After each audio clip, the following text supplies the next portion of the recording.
दिया, मौका मिला आने का और बहुत खुशी की बात है कि कामों को सराहते हुए और 1 साल से अजीत दादा के विचार को और उनके कामों को नजर देखते हुए इन नजीब मुल्ला से जुड़ के कुछ हमारे से खामियां थी, कुछ बातचीत की थी, उम्मीदें रहती है हर एक के इलेक्शन के दौरान में। तो सबसे पहले हमारे प्यारे चाचा रफीक चाचू, इन्होंने आज तय किया है कि जो पर्चा उन्होंने 32 के अंदर भरा था वो इंशाल्लाह विड्रॉ कर रहे हैं।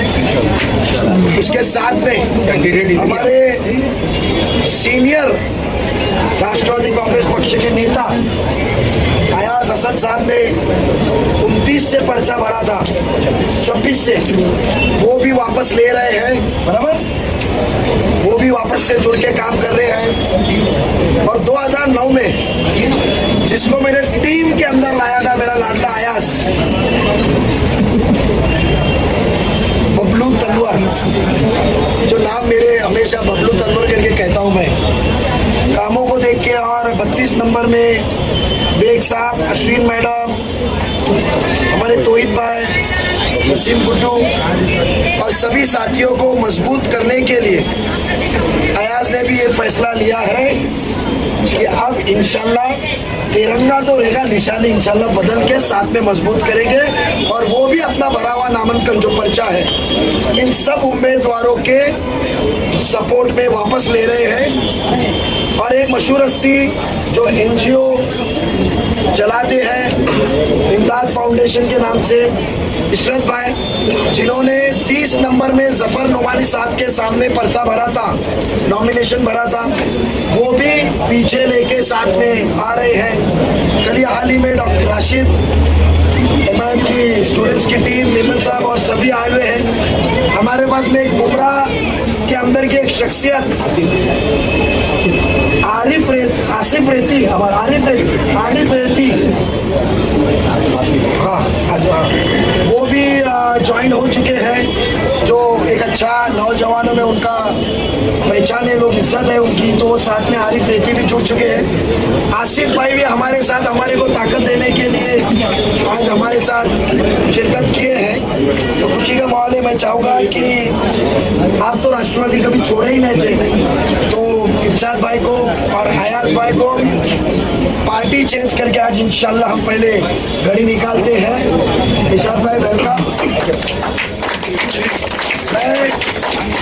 तुतारी निकाल कर मेरे को निकालना पड़ेगा, पार्टी निकालना एहतराम से निकाल के एहतराम किसी को चाहिए?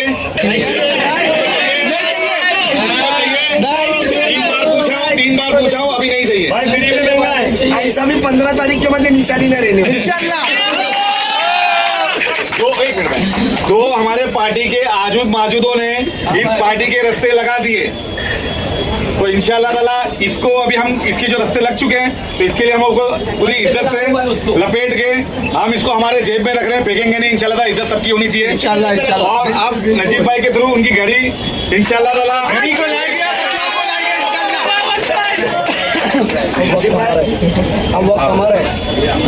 हमारा घड़ी टाइम पे चल रही है। मैं इनसे ज्यादा शुक्रगुजार हूँ अयाज भाई और इरशाद भाई के साथ साथ हमारे रफीक चाचू का और अयाज भाई का, जो उन्होंने मैं उनसे छोटा उम्र में, बट उन्होंने मुझे एक सदर के नाते बिठाया है, तो उन्होंने मेरी बात मानी। चाचू और अयाज भाई इंशाल्लाह, मैं आप दोनों ने मेरी बात रखी। आरिफ रेती साहब भी आए हुए, आरिफ शेख साहब, अभी रेती कहते हैं, तो खान साहब वो इम्तियाज काटे को इम्तियाज काटे छुरी राशिद आ गया ना। आपके आने के बाद में सब जुड़ते जा रहे हैं। मोहब्बत उनकी ईमानदारी, उनकी इंसानियत, उनका सादापन, जज्बा, मैं इतना आप सबको यकीन दिलाता हूँ कि बहुत ही होश और आवाज में हम सब मिले हैं। आपको यहाँ इज्जत मिलेगी, मिलके काम करेंगे। कोई नेता नहीं है, सब कार्यकर्ता है। और मेरे पास में आजूद मौजूद नहीं है, क्योंकि मेरे कान सोने के पत्र के और यहाँ कोई ना आजूद मौजूद होगा नहीं। जो काम करेगा उसको सराहा जाएगा इंशाल्लाह। और चापलूसी अपने पार्टी में चलती नहीं है। नजीब भाई, एक सवाल है मेरा। अभी भी जिस तरह एमएलए इलेक्शन के वक्त बीजेपी का लेकर इन लोगों ने यहाँ पर बुमर फैलाकर आप लोगों को हराने की कोशिश की थी, अब फिर से वही राजनीति यहाँ पर चल रही, कहीं ना कहीं बीजेपी का कहकर जो रोका जा रहा है, तो इस पर आपकी क्या प्रतिक्रिया है? मैं तो कहता हूँ कि जब अभी रिश्ते भी करेंगे ना तो पूछना तुमने वोट किसको दिए, बीजेपी को दिए क्या दिए? कहाँ से बीजेपी का सवाल उठता है? बीजेपी के खिलाफ हमने कितने उम्मीदवार थाना में दिए, चेक कीजिए। बीजेपी के खिलाफ कितने उम्मीदवार, मेरे खिलाफ बीजेपी के 3 कैंडिडेट हैं रागोड़ी में। मुझे हराने के लिए बीजेपी के 3 और 1 शिवसेना के कैंडिडेट है। मुझे बताए ना, जब मुझे हराने के लिए कैंडिडेट है, जोरदार प्रचार चल रहा है, तो कैसा बीजेपी का वास्ता? नजीब मुल्ला सदर है ना, उसके बाद में राजन केरी हमारे घड़ी से राष्ट्रवादी के उम्मीदवार है, उनके बाद 2 बीजेपी के कैंडिडेट है। उसके अलावा हमारे उम्मीदवार जो 29 नंबर में गणेश मुंडे की वाइफ है, वो बीजेपी के खिलाफ है। 14 नंबर में हम बीजेपी के खिलाफ है। उसके बाद में 24 नंबर हमारे शिवसेना के खिलाफ है। उसके बाद में 26 नंबर में हम लोग 35 पर, वो तो छोड़े, थाना में आप देखिए 2 नंबर पैनल 4 बीजेपी का है, वो हमारे 2 उम्मीदवार है। उसके बाद में 7 नंबर है, 6 नंबर है, 5 नंबर है, वहाँ बीजेपी के मुकम्मल है, वो हमारे 4 उम्मीदवार और तगड़े उम्मीदवार है, फॉर्म पीछे लेने वाले उम्मीदवार नहीं है। तो जब बीजेपी के खिलाफ हमारे उम्मीदवार है, मेरे खिलाफ बीजेपी है, जहाँ जहाँ हमारे उम्मीदवार उसके खिलाफ बीजेपी है। अब ये मुस्लिम हल्के के अंदर उनको उम्मीदवार मिला नहीं रहेगा मेरे ख्याल से, नहीं तो यहाँ भी बीजेपी आ गई होगी। और ये सब मामले में तुतारी ही बीजेपी के पास है ना। मुंबई क्रिकेट एसोसिएशन में उपाध्यक्ष बनने को आमदार जितेंद्र आव्हाड जी को बीजेपी चलती है, तो फिर यहाँ के काम छुपाने के लिए आप बीजेपी ला रहे क्या? जिन्होंने भी बीजेपी कहा है, पहले वो चांद नगर का हाल क्या था जाके देखिए, कादर पैलेस का हाल क्या है वहां जाके देखिए। अब वो चोरी छुपाने तो गुमराह कर रहे, आवाम इस बार गुमराह होगी नहीं। भाई, 32 नंबर वार्ड का जो मामला चल रहा है, इस पर आपकी क्या सोच है? जैसे अभी आपने हाल ही में देखा होगा, कल ही जो मामला हुआ तौहीद भाई को लेकर, जो मामला हुआ उससे तो आगे समझाया कि आप जरा आराम से रहिए, क्योंकि जब इंसान खड़ा होता है, आप माथेरन गए, महाबलेश्वर गए, आप नजारा देखते रहते तो बंदर आके छीन के जाता है, आपको छिड़ के जाता है, बंदर आके छेड़ के जाता है आपको। तो मैंने तौहीद भाई को कहा है कि ये बंदर आके छेड़ने के, आपको उकसाने की कोशिश करेंगे, कभी हमारे इब्राहिम भाई को छेड़ेंगे, कभी हमारे तौहीद भाई को छेड़ेंगे, कभी एक दौर में टाइगर पुलिस स्टेशन में बेग साहब को भी छेड़े थे। तो बंदर अपना नाच करते रहेगा, तुम नजरअंदाज करो, तुम नजरअंदाज करो। और हम पॉजिटिवली आए हैं, शिकस्त के बाद भी हमने काम किया, हमारा एक एजेंडा है। मुमरा के अंदर जो खस्ती हालत है, जो मामले हैं, वो एजेंडा लेकर हम चलेंगे। हम ये सब चीज़ से गुमराह नहीं होना चाहिए, उलझना नहीं चाहिए। मैं सभी कार्यकर्ताओं को कहूँगा, सभी नेताओं को कहूँगा, सभी मेरे नुमाइंदों को कहूँगा, सभी मेरे सिपह सालार को कहूँगा कि बिना ये मारामारी में उलझे नहीं। और जो मामला ये था, तो मुझे बताइए, विधानसभा के इलेक्शन के 1 दिन पहले जो मामला हुआ, तो वो क्या था? वो क्या था? सबर से काम लिए ना, इतना क्यों बौखला रहे हो? तो 200% जीत रहे हैं आप, तो आप मजा कीजिए ना, इलेक्शन को एंजॉय कीजिए। हम तो पॉजिटिवली पब्लिक के सामने आए। सर, मगर अगर आगे ऐसे हालात ना हो, उसके लिए आपने कई प्रशासन से, पुलिस प्रशासन से वगैरह मुलाकात की है क्या? बीजेपी के मुख्यमंत्री साहब, मैं तो अजीत दादा से बोला हूँ सीएम साहब से बात करने को। आव्हाड साहब ने तो डायरेक्ट बोले ना मैं बात करूंगा। मेरा एक सवाल है जितेंद्र आव्हाड जी से कि कल आपके एक छोटे से मामले में आपने कहा मैं सीएम साहब से बात करूंगा, तो बताइए 1 साल हो गया जीत के, फिर वो सीएम साहब से आपने टोरेंट के लिए क्यों नहीं बात की?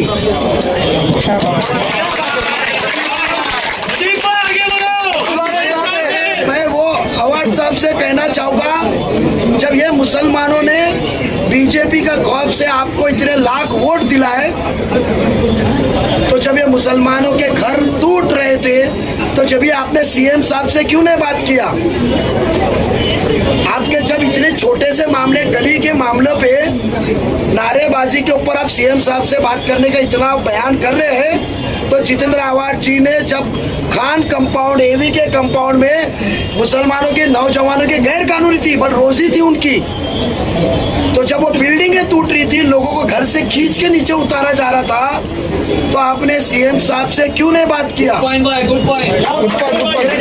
सवाल है, आपको जीतने के लिए, मलाई की कुर्सी पे बैठने के लिए, मुंबई क्रिकेट एसोसिएशन के लिए सीएम साहब की मदद लिए, तो जब ये बिल्डिंग टूट रही थी तो आपने सीएम साहब के घर पे रात को क्यों नहीं गए जैसे पहले गए थे? तो जितेंद्र आवाड को भी सवाल के जवाब देने हैं, मगर ये सवाल ये आपके जरिए आप कल से आवाम पूछनी चाहिए, ये मैं सभी आवाम से दरखास्त करता हूँ। भाई अभी आप तो अपने प्रचार में भी खुद की बिजी रहेंगे, मगर एक आखिरी सवाल मेरा आपसे रहेगा कि मुंब्रा में आप कितने नगर सेवक लाने की कोशिश करोगे? इंशाल्लाह 20 to 20 का उम्मीद है। इंशाल्लाह क्योंकि आपने आमदार दिया, 1 रुपया फंड लाए, वो आंसू बहाते, मैं क्या करूं? कौन कहता है मंत्री बने तो फंड मिलता है? 23 साल थाने महानगर पालिका के विरोधी पक्ष नेता और विरोधी बेंच पे बैठ के 2009 से 2019 तक वही महापालिका से जितेंद्र आवाड जी को हमने 1400 करोड़ रुपए दिया। ना हम सत्ता में थे, ना स्टैंडिंग चेयरमैन थे, ना महापौर थे, तो अंदर भी ला सकता है ना, ला सकते हैं ना। जब उन्होंने लाया नहीं, हमको एक मौका दो, महापालिका में हमारी काबिलियत है। अब वो आमदार तो आने नहीं वाला है। जो इंसान 1.5 साल 2 साल विरोधी पक्ष नेता रहा, वो एक बारिश का पानी जो नाला बह के आता है उसका काम नहीं कर पाया, दरगाह के इधर के सामने का मैदान नहीं गंदगी से निकाल पाया, मुंब्रा को एक मैदान नहीं दे पाए, तो महापालिका हमारी है, हमने 24 घंटे में मैदान मुहैया करा के दिया, भरनी भी हुई, लाइट का भी काम चालू हुआ। अब उसका पेपर भी आपको मैं कहता हूँ 30 इंशाल्लाह 28 से 27 जो महीना फरवरी का, उसके पहले आपको मैं पेपर भी बताऊंगा, महापालिका लिख के देंगी कि एसटीपी का रिजर्वेशन अभी हमने वापस से प्लेग्राउंड में करके दिया, तो काम करेंगे। मुंब्रा वासी कौसा वासियों से एक ही इल्तिजा है, आपने उनको आजमाया, कुछ हाथ में मिला नहीं, हमको काम करने का मौका दो। बेशक सब मसले हल करेंगे, हॉकर्स के मसले हल करेंगे, ब्रिजेस लाएंगे, मेट्रो आ रही है जो हमारे बुक के अंदर है, उसको मंजूरी भी हो गई है। कॉर्पोरेशन के पे दिखाऊंगा मैं, जो अंडरग्राउंड कापोरोडी ज्वाइंट होंगी, ट्रेन के कितने धक्के खाएंगे, कनेक्टिविटी दे रहे हैं हम, मार्केट हॉकर्स प्लाजा देंगे, रास्ते की ट्रैफिक निकालेंगे, क्लस्टर लाके रीडेवलपमेंट लाएंगे, हर चीज लाएंगे। एजेंडा के ऊपर देखना, एक मौका हमको दीजिए। आवाड में फर्क है ना, हारने के बाद में भी 100 करोड़ का काम कर रहा हूँ ना। वो उड़ान है ना, वो रात की उड़ान है। हमने वादा किया था स्कूल देंगे, पैसा लाए, प्लान मंजूरी को गया, इंशाल्लाह मैं आपको बोलता हूँ टेंडर के साथ फाइल रेडी है, फाइल की जेरोक्स दे सकता हूँ मैं। सिर्फ एक दिन आचार संहिता हो जाती तो पेपर में नोटिस आ गई होती। बच्चे उनकी उड़ान में पत्रे की स्कूल में, हम उनको आलीशान स्कूल में डालेंगे इंशाल्लाह। ताली बजाने वाले को कब तक आप घड़ी पहनाते रहेंगे? ताली बजाने वाले को, ताली बजाने वाले को कब तक घड़ी पहनाएंगे? देखो क्या है, मैंने पहले ही कहा, घड़ी 100 बार देखो, एहसास दिलाती है कि तुम्हारा वक्त अच्छा चल रहा है कि बुरा। तुतारी तो 5 मिनट बाद भी दम लेना पड़ता है ना, तो कितने दिन तुतारी बजाएंगे, आखिर में घड़ी पे आना है। और ये हमारी ये सब ओरिजिनल घड़ी के लोग हैं ना, गुमराह हो गए थे, सबको चॉकलेट मिले थे। इलेक्शन के बाद में घड़ी के अंदर ही तुतारी बजेगी। देखो यहाँ पे कोई कसम नहीं है, यहाँ पे कसम नहीं है। मुंब्रा का बहुत गंदा माहौल है, झूठ, इंसान झूठ की बुनियाद पे चल रहा है। टिकट तो ऐसी बटी है कि थिएटर के 200 सीट भी कम पड़ेगी। आपने देखा है माजरा क्या है, तो हम पॉजिटिवली चलेंगे, हम सराहेंगे हमारे काम को, हमारी सोच को, और जो मुंब्रा को देना है। हमने कहा था प्लेग्राउंड देंगे, दिए। हमने कहा था स्कूल अच्छी देंगे, उसको लाए। हम नाले के लिए पैसा लाए, सब चीज लाएंगे। मुंब्रा की जनता को एक सेंटेंस में मुंब्रा की जनता को क्या अपील करेंगे, एक सेंटेंस में? उम्मीदों का इलेक्शन है ये, गुमराह ना होते हुए जो उम्मीदें आपकी है उसका एहसास, उसकी सलाहियत, उसकी समझ और वो किस तरीके से करा जाएगा, वो अल्लाह ने दिमाग हमको दिया हुआ है, एक्सपीरियंस हमारे पास है, सबको आपने आजमाया है। आजमाइश के बगैर आपके काम कर रहे हैं हम। एक मौका मुकम्मल तौर पे घड़ी को दीजिए, इंशाअल्लाह सब जगह पे घड़ी के निशानी को एक मौका दीजिए और इंशाअल्लाह ताला आप अफसोस नहीं मानेंगे।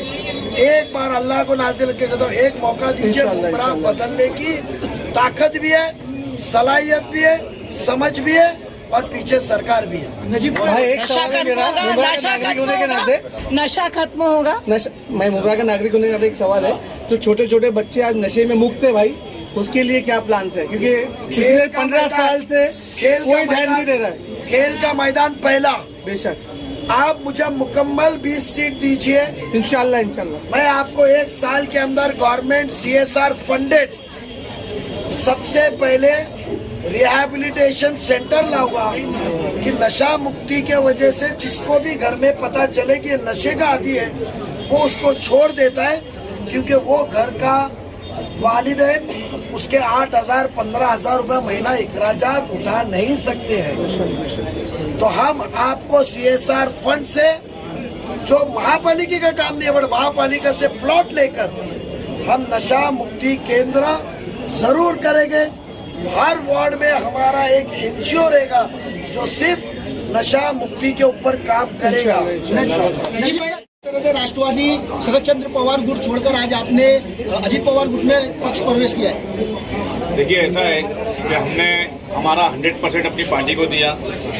पार्टी में पिछले 8 साल से कंटिन्यू काम करते हैं। मुझे पार्टी में ये बोल के लाया गया था कि भाई आपको टिकट देंगे, आपको फंड देंगे, आपका वार्ड का जो कामकाज बाकी रहेगा वो करवा के देंगे। तो फंड और वो सारी चीज़ की तो बात छोड़ दीजिए, वो लोग ने मुझे टिकट भी नहीं दिया और मैं जो टिकट मिलने वाली थी, जो अवार्ड साहब ने मुझे टिकट देने बोला, वो टिकट भी 2 लोगों ने मिलकर काट दी। कौन से टिकट? और कौन 2 लगे वो? भाई पार्टी के जो 2 लोग हैं जो पार्टी को चला रहे हैं। कौन है वो? शमीम खान और शानू पठान, ये 2 लोगों ने मिलकर मेरी टिकट काटी है। मुझे अवार्ड साहब ने 30 नंबर से बोला था कि भाई तुम तैयारी करो। 30 नंबर से मैंने तैयारी किया। ये लोगों ने यहाँ वहाँ से पकड़ के ला के किसी और को टिकट दे दी और वो सीट अपने ताबे ले ली और मुझे नहीं लेने दी। ऐसे बहुत सारे जो बोलने वाले लोग थे, आरिफ इराकी 33 नंबर से, अयाज बबलू 32 नंबर से, 30 नंबर से यूनुस शेख, 31 नंबर से बंटी नाइक और 26 नंबर से बबलू सैयद, ये 5 लोगों को ये लोग ने टिकट नहीं दिया। इसी वजह से नहीं दिया क्योंकि ये 5 लोग किसी के थ्रू नहीं चलते थे, इनके अंडर नहीं चलते थे। इसी वजह से ये लोगों ने हमारी टिकट काट दी और इंशाअल्लाह ताला हम लोग खाली कर रहे हैं। नजीब भाई के साथ मिलकर इस प्रोग्राम को आगे बढ़ाएंगे।